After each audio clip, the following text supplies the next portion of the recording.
Hi students, आज हम लोग चर्चा करने वाले हैं हाई स्कूल के लिए इंग्लिश के प्रैक्टिस सेट की। ठीक है, तो आज हम सेट नंबर फर्स्ट को डिस्कस करेंगे। जो प्रैक्टिस सेट है ये हमारा, ठीक है, इसको आज हम लोग सॉल्व करेंगे। इसमें सबसे पहले आपको पार्ट ए में एक पैसेज मिलेगा और ये पैसेज होगा अनसीन। ठीक है, जो आपने पहले कभी न पढ़ा होगा। इस पैसेज को पढ़ कर के फिर इसी से संबंधित कुछ क्वेश्चंस नीचे दिए गए होंगे, उनके आपको आंसर देने हैं। ठीक है, तो ये है हमारा पार्ट वन। ठीक है, पार्ट वन जो ये लिखा है पार्ट ए, इसमें लिखा है multiple choice question. Part A में आपको 20 क्वेश्चंस मिलेंगे जो मल्टीपल चॉइस होंगे। ठीक है, जो ऑब्जेक्टिव टाइप के क्वेश्चन होंगे। 4 ऑप्शंस आपको करेक्ट दिए जाएंगे, उनमें से आपको एक करेक्ट ऑप्शन होगा उसको चूज़ करना होगा। ठीक है, तो जो पार्ट ए को हम पहले सॉल्व करेंगे। पार्ट ए में पहले आपको मिलेगा पैसेज। ठीक है, ये कह रहा है कि मल्टीपल चॉइस क्वेश्चन। ठीक, क्वेश्चन नंबर फर्स्ट से लेके थर्ड तक 3 क्वेश्चन आपको मिलेंगे पैसेज से संबंधित हो। ठीक है, पहले इसको पढ़ो क्या इसमें लिखा है। Read the following passage carefully. ठीक है, इस पैसेज को केयरफुली पढ़िए and choose the correct option, और चूज कीजिए करेक्ट ऑप्शन को। To answer the questions that follow. ठीक है, जो क्वेश्चंस नीचे दिए गए हैं उनका आंसर देने के लिए आपको इस पैसेज को बहुत केयरफुली पढ़ना है, उसको समझना है, फिर आपको आंसर करने हैं।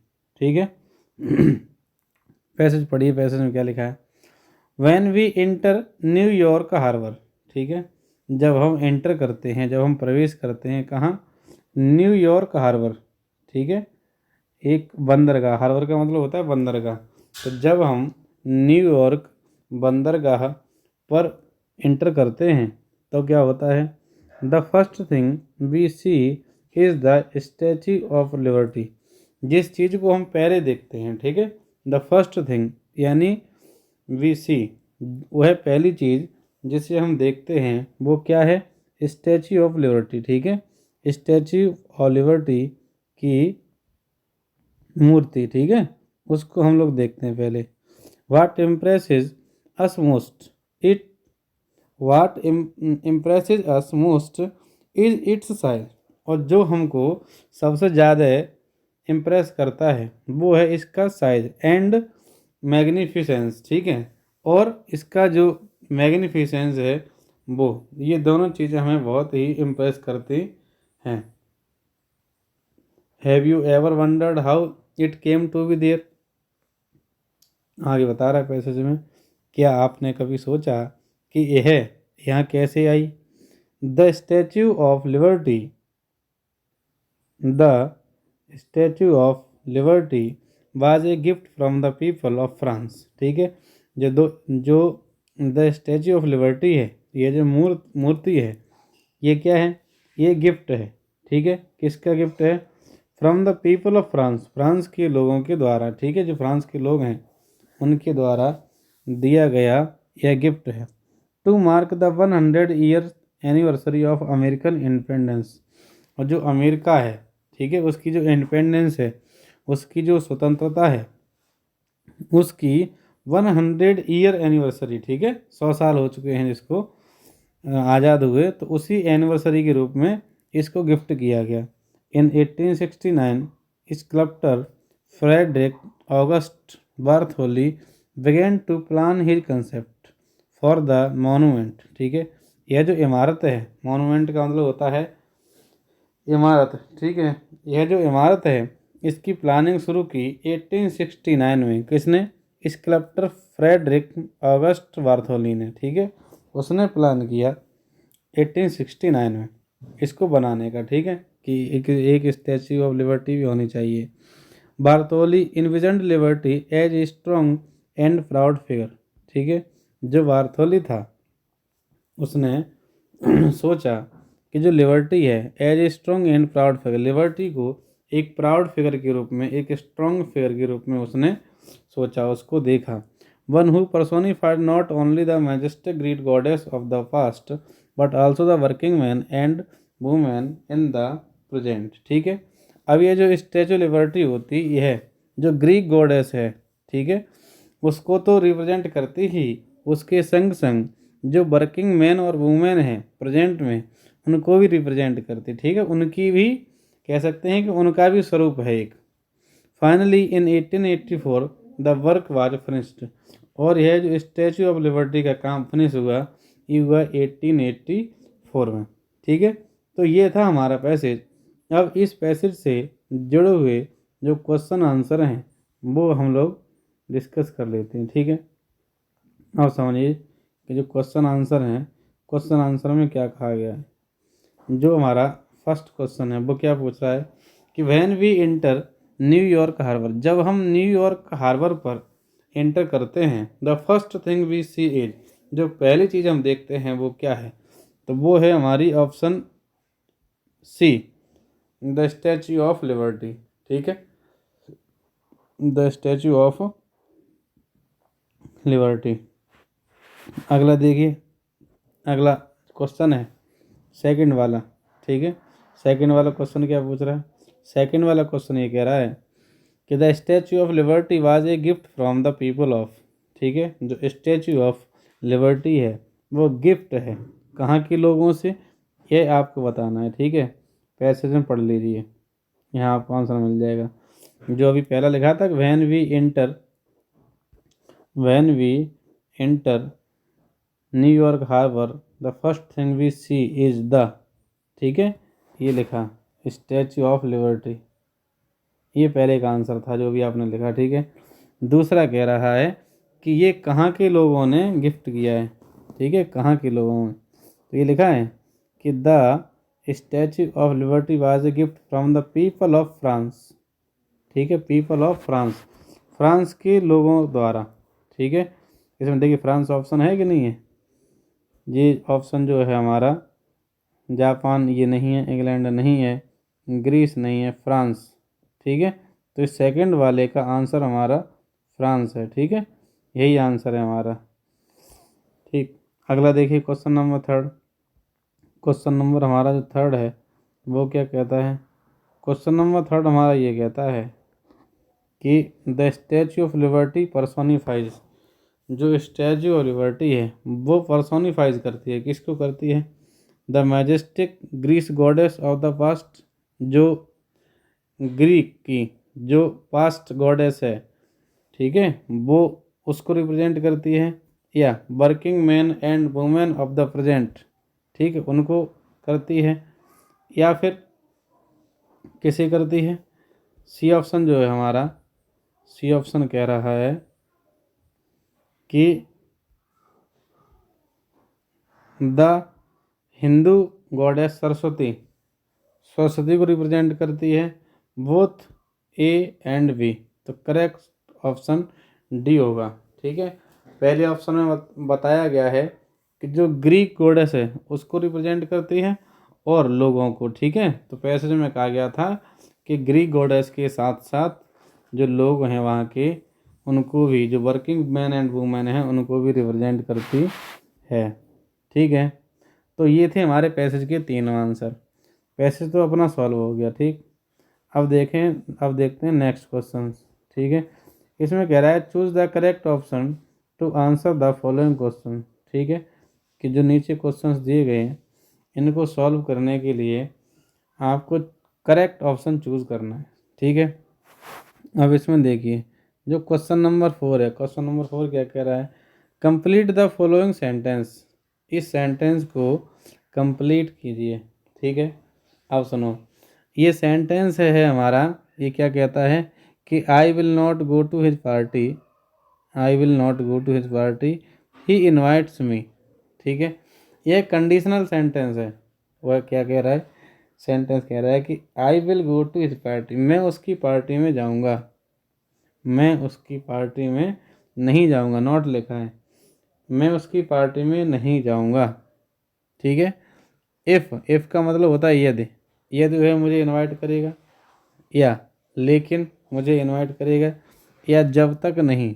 ठीक है, तो इसका जो अनटिल है, अनटिल और अनलेस, इन दोनों का ही मतलब है जब तक नहीं, इन दोनों का ही मतलब है जब तक नहीं।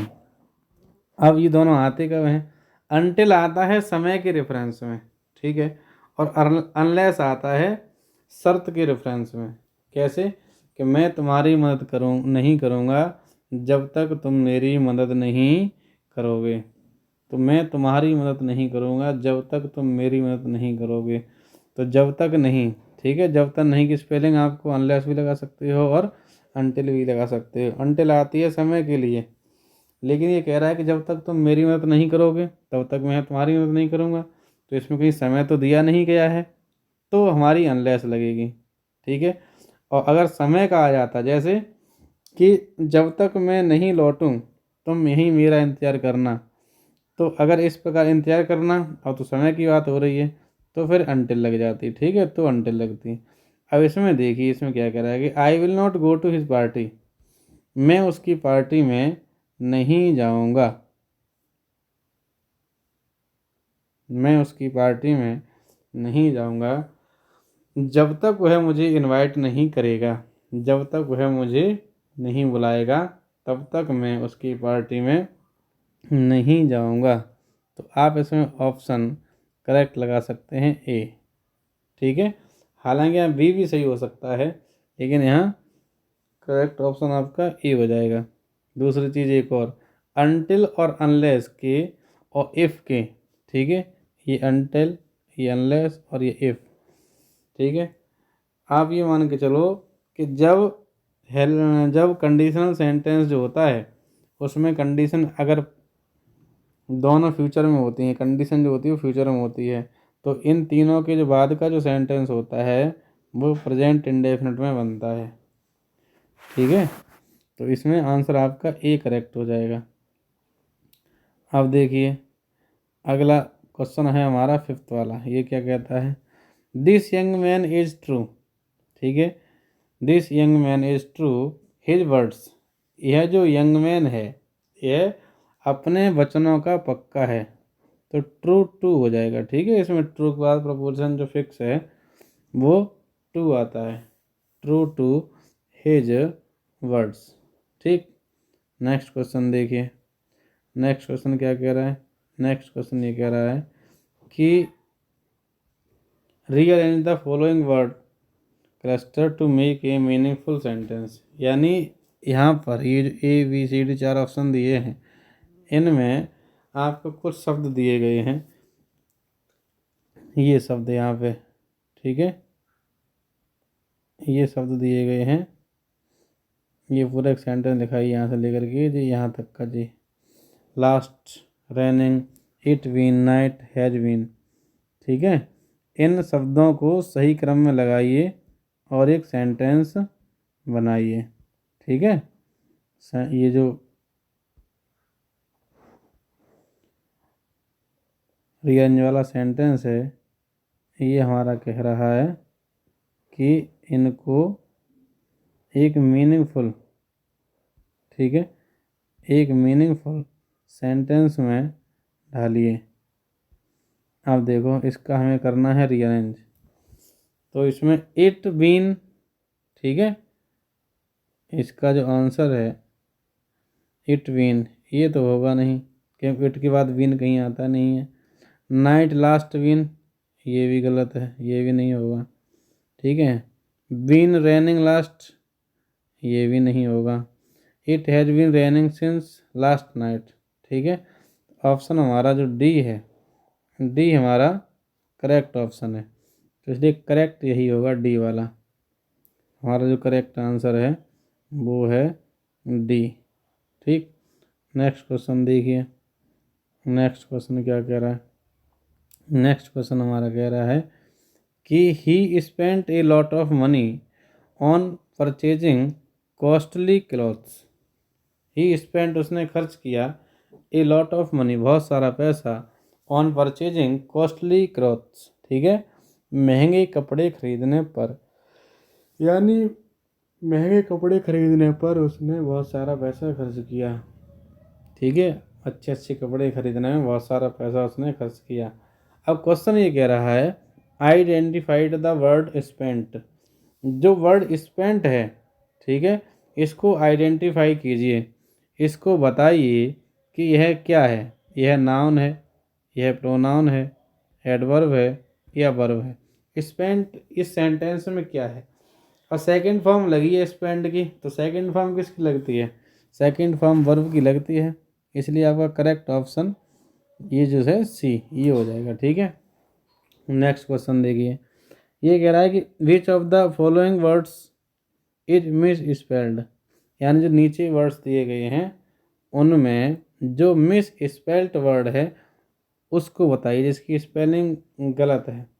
तो प्रेयर, PRAYER, ये सही है। मिसचीफ, MISCHIEF, ये भी ठीक है।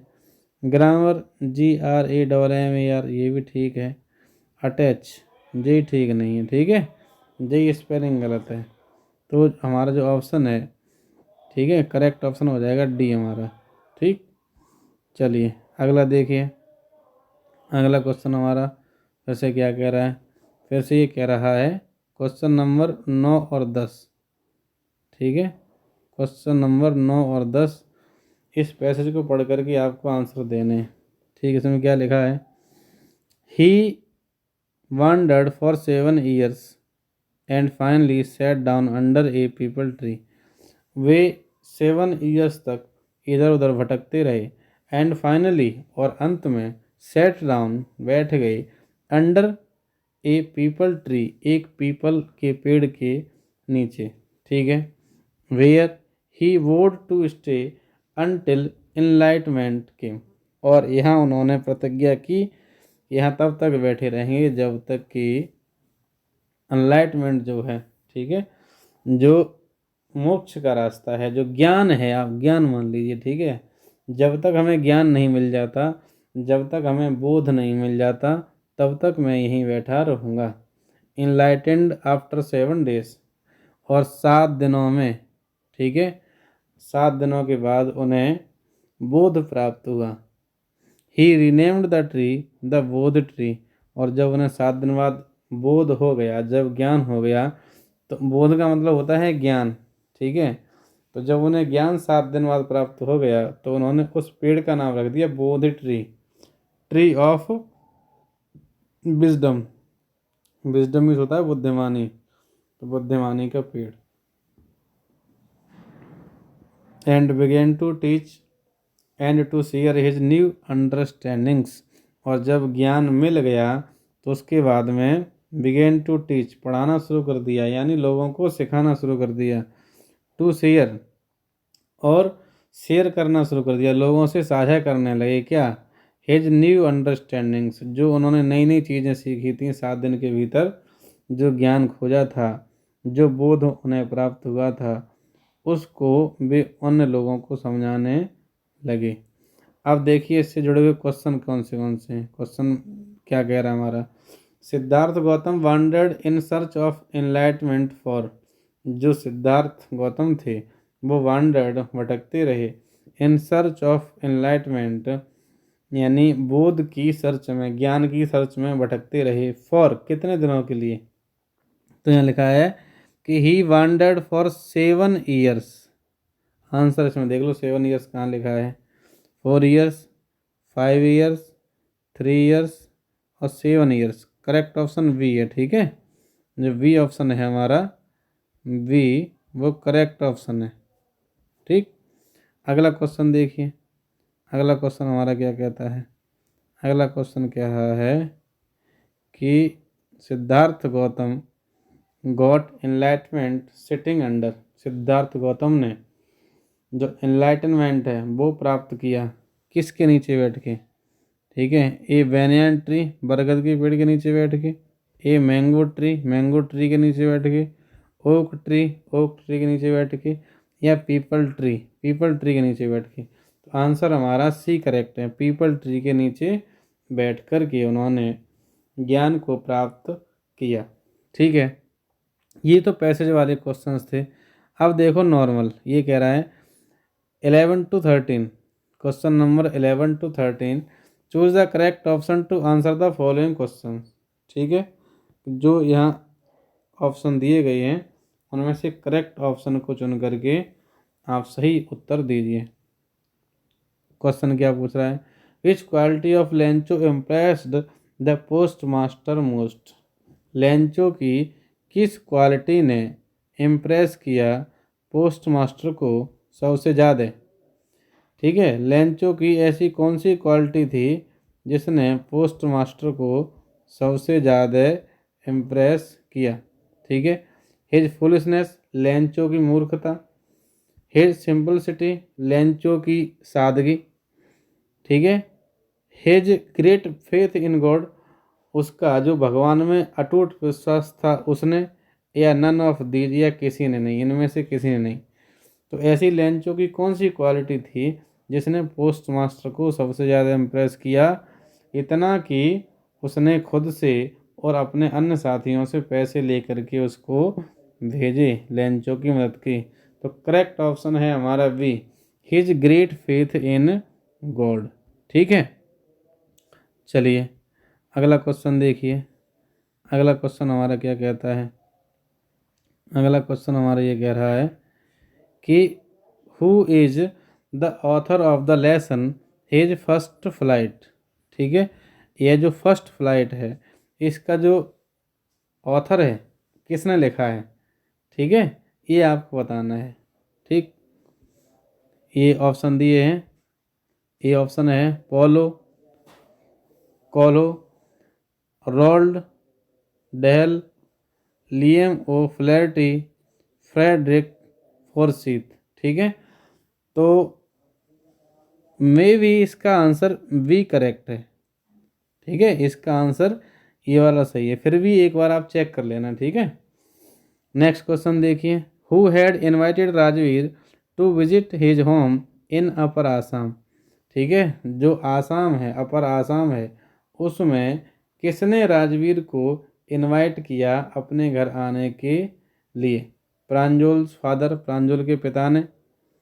ठीक है, या ए टी वेंडर, किसी टी वेंडर ने, या खुद प्रांजल ने, या जो मुख्य लीडर होंगे आसाम के उन्होंने। इनमें से किसने राजवीर को इनवाइट किया था।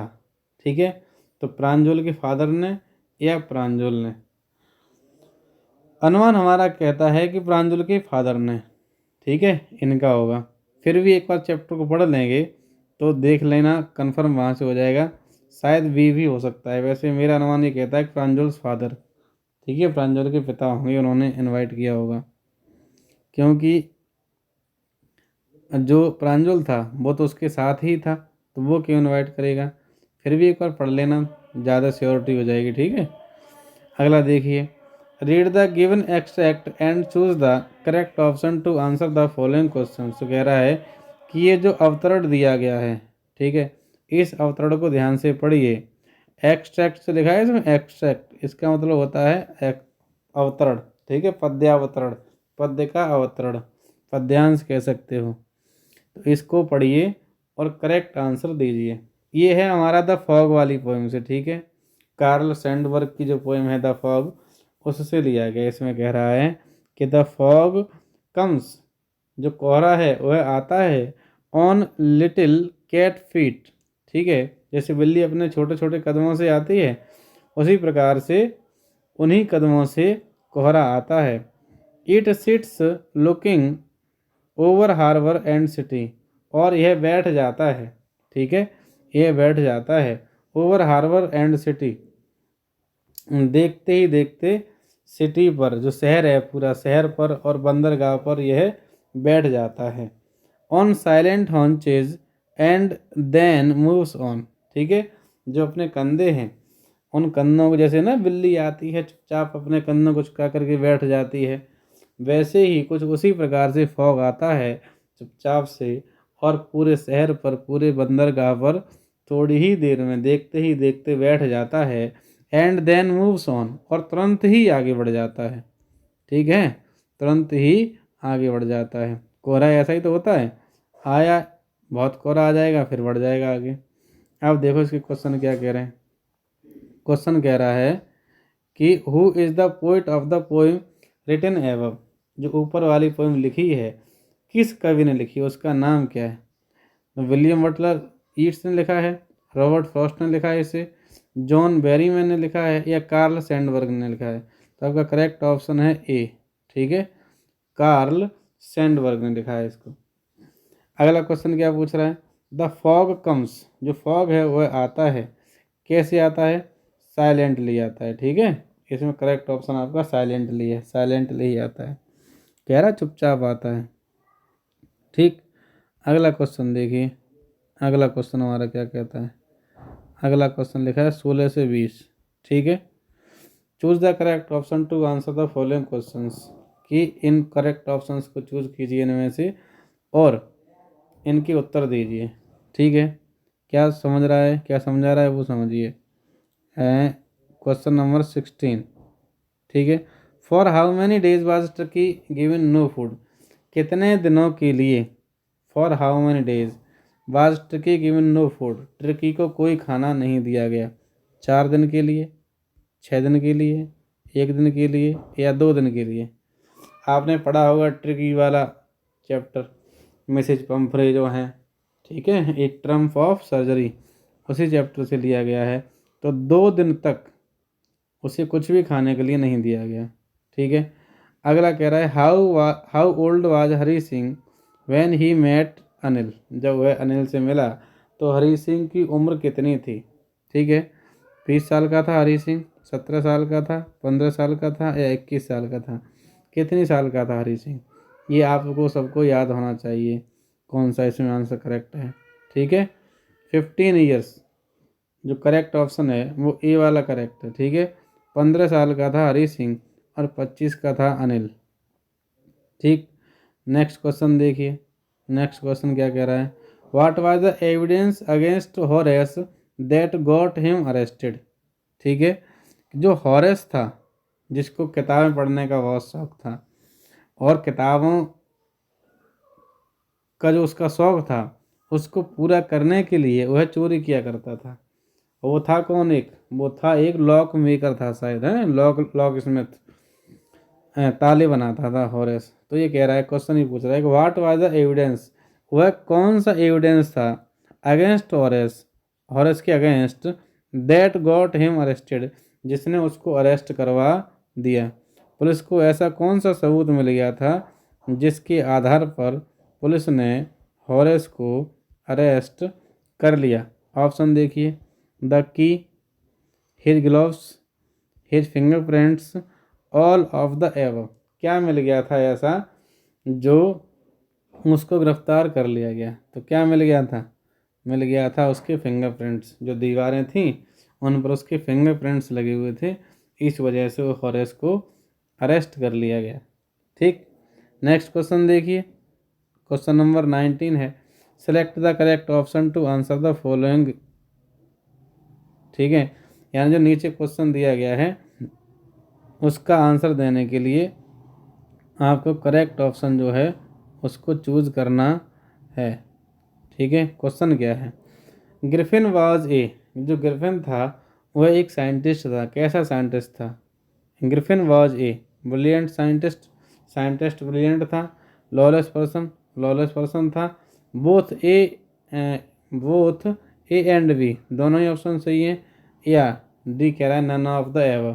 तो इसमें करेक्ट ऑप्शन है सी वाला। ठीक है, जो ग्रिफिन था वह ब्रिलियंट साइंटिस्ट तो था ही, साथ ही साथ लॉलेस पर्सन भी था। ठीक है, सारे काम ऐसे किया करता था गैर कानूनी टाइप के जो ठीक नहीं होते थे। अगला देखिए, क्वेश्चन नंबर 20 कह रहा है कि who had invited Matilda, Matilda's husband for the ball? ठीक है, जो पार्टी थी, जो बॉल थी, उसमें मटिल्डा के हस्बैंड को किसने इनवाइट किया था? द प्राइम मिनिस्टर ने, द प्रेसिडेंट ने, the minister of public instruction, या द गवर्नर ने? तो करेक्ट ऑप्शन है हमारा सी। ठीक है, करेक्ट ऑप्शन है हमारा सी। ये थे हमारे 20 क्वेश्चन जो ऑब्जेक्टिव टाइप के क्वेश्चन थे, ये आपको OMR पर भरने होंगे। ठीक है, अब देखिए इसमें पार्ट बी, इसमें लिखा है reading, read the following passage and answer the questions that follow. इसमें कहा गया है कि इस पैसेज को पढ़िए और करेक्ट आंसर दीजिए। ये जो बी सेक्शन है आपको अपनी जो एग्ज़ाम की जो नोटबुक होगी उस पर लिखना है, ठीक है। ये राइटिंग सेक्शन वाला है। ये इसमें क्या क्या है वो समझिए। पैसेज में क्या कह रहा है, robin hood was the leader, robin hood robin hood was the leader of the company of outlaws who lived in Sherwood forest. ठीक है, जो रॉबिन हुड था वो कौन था, एक लीडर था किसका, एक कंपनी का। कौन सी कंपनी का, आउटलॉज, ठीक है, आउटलॉज कंपनी का। Who lived in Sherwood forest, जो रहता था कहाँ, शेरवुड के फॉरेस्ट में, शेरवुड फॉरेस्ट में रहा करता था कौन, रॉबिन हुड, ठीक है। His name was a terror to rich travellers, उसका जो नाम था, ठीक है, उसका जो नाम था, आप ये मान के चलिए कि जो रिच ट्रेवलर्स होते थे, जो पैसे वाले जो लोग होते थे, ट्रैवल करने के लिए जाते थे, तो ऐसे यात्रियों में उसके नाम का एक टेरर था, ठीक है। आप ये समझ के चलिए कि जो रॉबिन हुड है यह एक डाकू का नाम है जो सही लोगों की बात करता है, ठीक है। The robin hood was the leader of company of outlaws, यानी जो लोग जिन्हें लोग कोई सम्मान नहीं देते, जो सताए जाते हैं, तो उन लोगों का लीडर था मान के चलो, ठीक है। जैसे कह सकते हैं जो बागी लोग होते हैं, बागी जो समाज से निष्कासित कर दिए जाते हैं, समाज के खिलाफ अपना हथियार उठा लेते हैं, ऐसे ही बागी लोगों का लीडर था रॉबिन हुड। उसके नाम के मारे जो रिच ट्रैवलर होते थे, जो पैसे वाले जो यात्री कभी कभी टूर करने आते जाते थे, उनमें बहुत भयानक आतंक रहता था कि अगर वो आ गया तो लूट लेगा। बट ही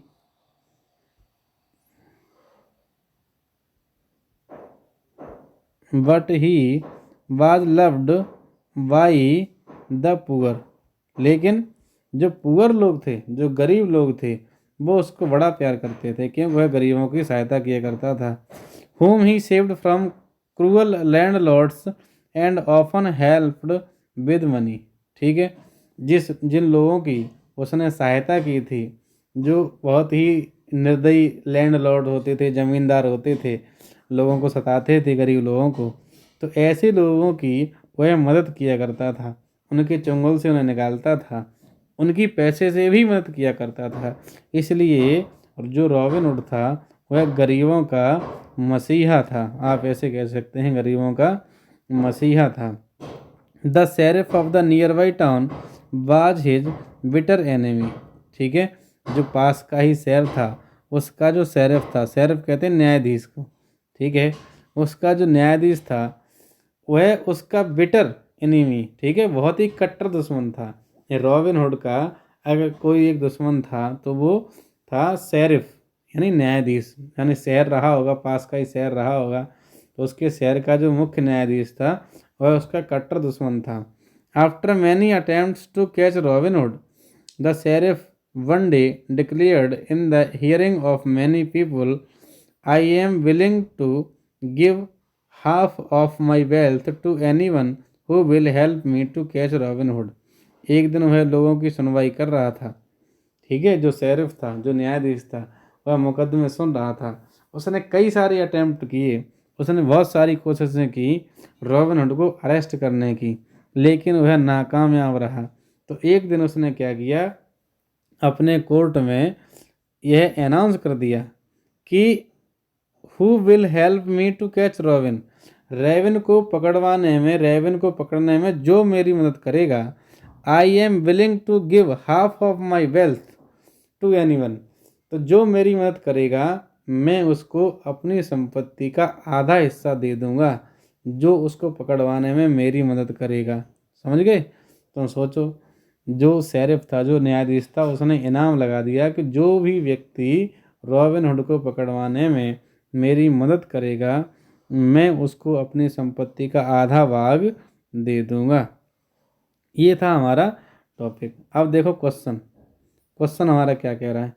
ये क्वेश्चन आप नोट कर लेना कॉपी पर, ठीक है, यहाँ नोट करने की कोई व्यवस्था नहीं है, अगर बोर्ड होता तो मैं लिख देता, आप नोट कर लेना कॉपी पर। ये पूछ रहा है कि who was Robin Hood and where did he live, who was Robin Hood and where did he live, Robin Hood कौन था और वह कहाँ रहता था।